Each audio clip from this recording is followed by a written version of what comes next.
Guys, today we're playing Samurai Shodown for the Sega Genesis.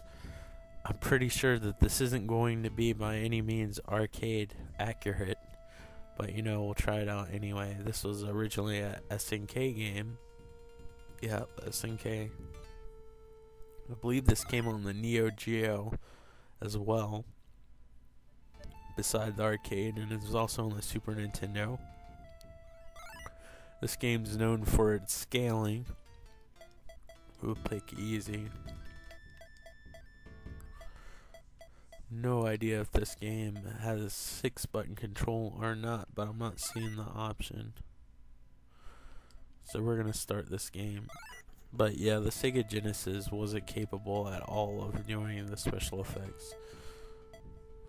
I played this game at some point. I'm gonna play the main guy that's on the cover. I have not played the arcade game. I've seen the arcade game before. I haven't personally played it.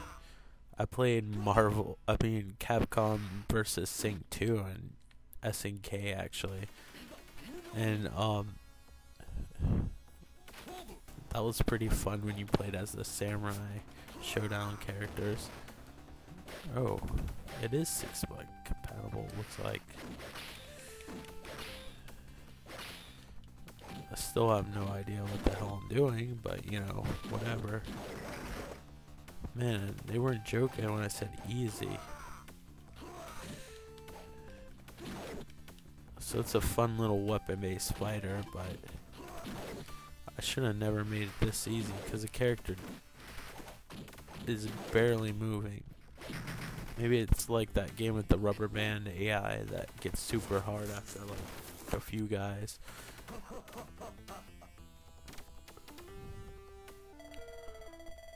So I guess for a Sega Genesis 2D fighter, it doesn't look too bad, but it's not blowing my mind. The Street Fighter ports look a lot better.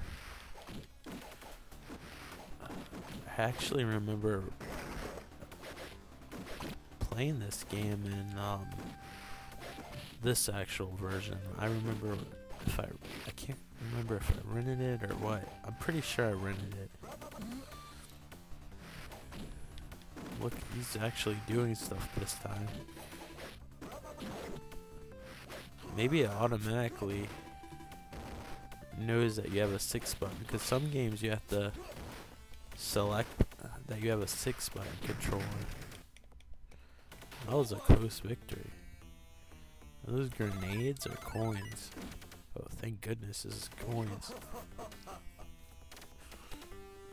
I don't know if this game's supposed to take place in feudal Japan or what.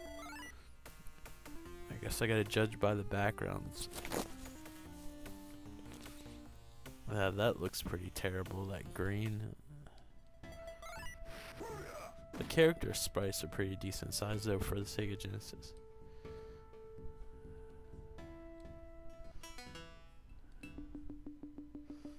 This isn't. I didn't play as the guy on the cover.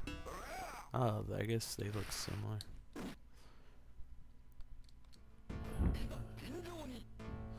Oh well, I'm doing alright so far. There's a lot of these games actually. Compared to a lot of fighters. I mean, it doesn't have a million incarnations like Street Fighter, but seems like a lot of people like this game.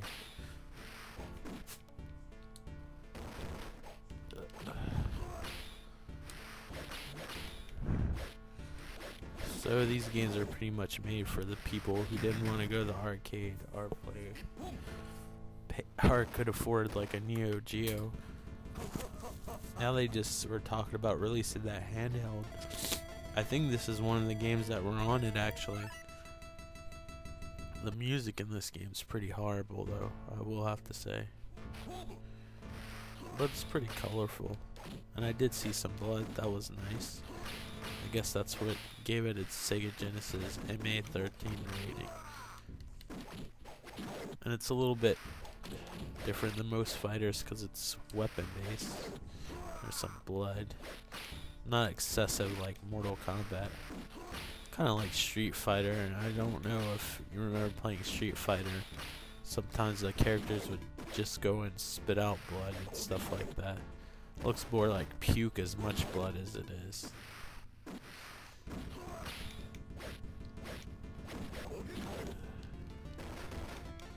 I had to beg my mom to let me play Street Fighter because of the MA13 rating. She thought it was going to corrupt me somehow, which it might have, I'm not sure.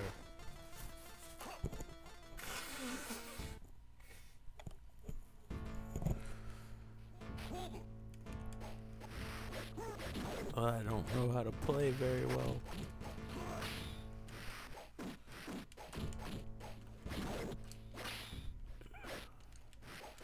These characters probably have special moves, but hell if I know how to pull them off.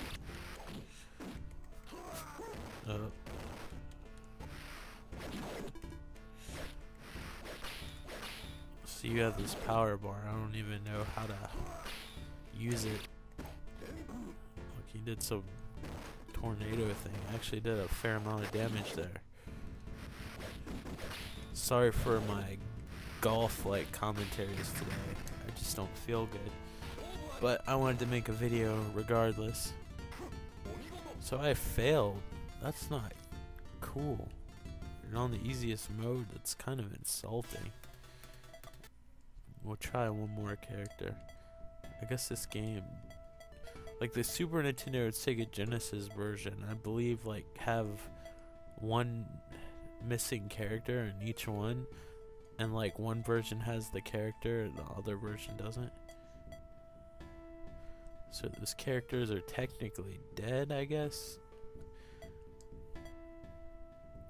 That's strange.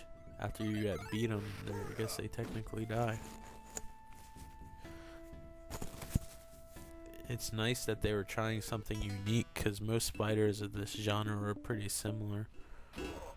You had Street Fighter, which was the most technical one that I can recall. And these were like the second.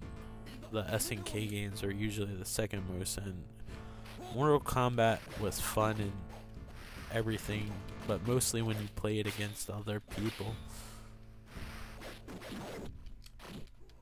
But what made that stick out were like the finishing moves. Because SNKs, I guess they're real babies, or the King of Fighter games, and then the Fatal Fury, and then this game. Capcom's real main fighter really was Street Fighter. And then later on they came out with like the Darkstalkers games and Rival Schools and the Alpha series and so on and so on, and then Tekken came out and all that stuff. But there's just a lot of random fighting games around this time era when this came out, like, but not a lot of companies had like a bunch of different fighting games. I don't even know what button I was supposed to be pushing really fast. Oh shit.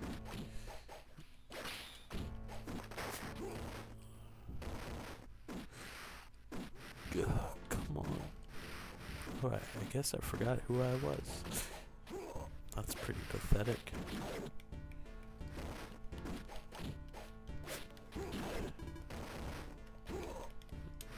Oh shit, he looks mad.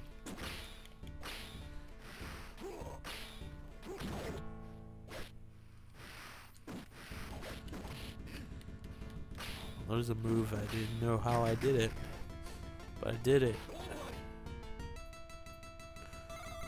See, if this was a good Sega Genesis game, that sword should have landed in him when it fell, instead of him disappearing. But maybe it needed to make it disappear so it had enough CPU speed to actually show my score. I don't know.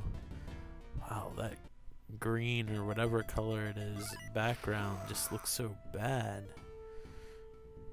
It looks like something out of like a really shitty 8-bit game.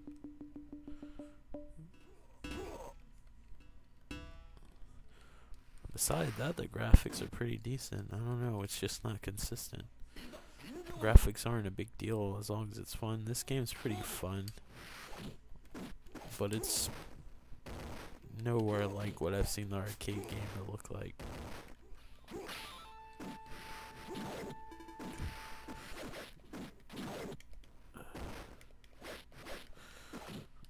no.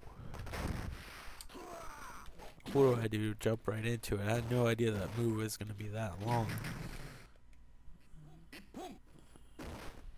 Alright.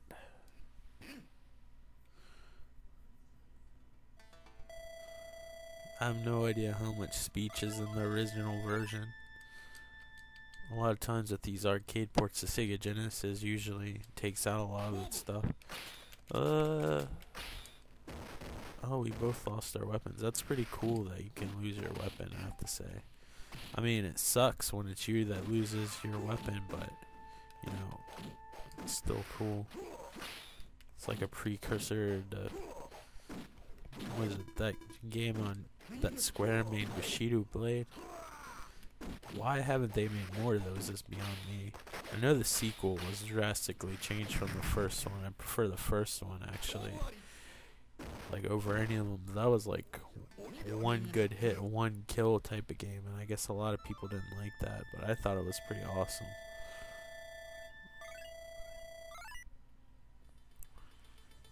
Now I'm talking about it, I actually would like to play that game again. Maybe I'll do a video of that sometime. It'd be a shame not to. A bonus stage. Ready. I don't know what I'm supposed to do.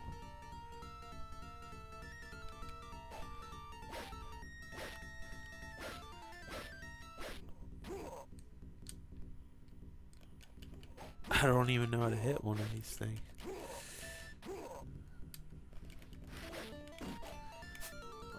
What am I supposed to do? 0. Well, top that. I awake from something. I don't even know. Alright, I'm gonna stop playing this game so I don't have a long ass video of me just rambling and hitting stuff and not hitting stuff and dying. So, this was Samurai Shodown for the Sega Genesis or Mega Drive, depending on where you're from.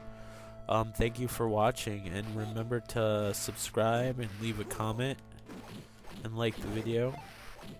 And also remember to check out the channel description where I have a list of consoles, and if there's a game that you want me to play on any of those listed consoles, send me a message either on Facebook, YouTube, or Twitter, and I'll be more than happy to play that game for you. Anyway guys, it's been fun. Thanks for watching. Take care. Bye.